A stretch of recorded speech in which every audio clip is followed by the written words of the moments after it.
The situation in Ukraine is entering a dangerous and uncertain phase.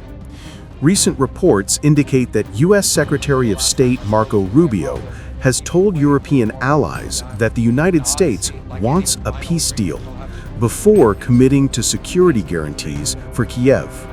This apparent condition has underscored American proposals to Ukraine in recent days, leaving Kyiv and its Western partners grappling with complex diplomatic signals.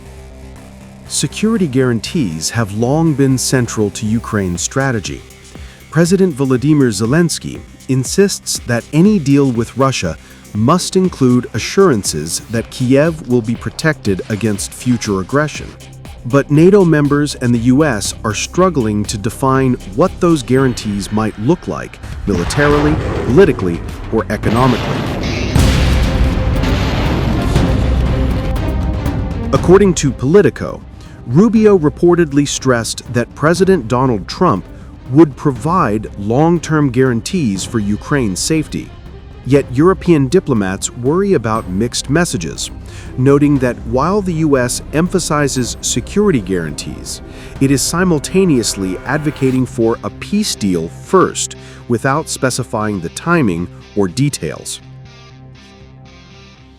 Initial proposals circulating last week suggest limiting Ukraine's military to 600,000 troops while placing no equivalent restriction on Russian forces. Later reports suggest U.S. and Ukrainian officials have agreed to cap the number at 800,000, but still no cap for the Moscow side. Such terms have sparked concern among Kyiv's allies, raising questions about whether Ukraine could be pressured to accept a deal that leaves it vulnerable. Some European officials also express unease that the U.S., while supplying military aid to Ukraine, is acting as a mediator. They fear this dual role may undermine trust and tilt negotiations in Russia's favor. Meanwhile, Ukraine continues to rely on international support.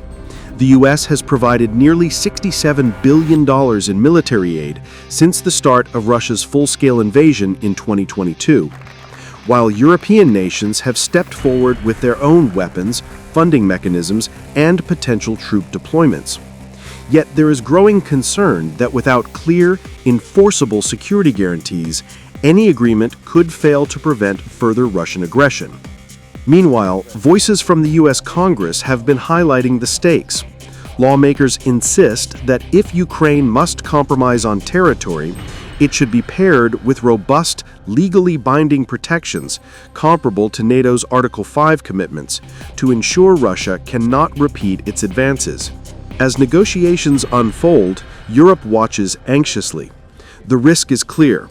A hasty peace deal, lacking enforceable guarantees, could leave Ukraine exposed, potentially reshaping the security architecture of the region for years to come.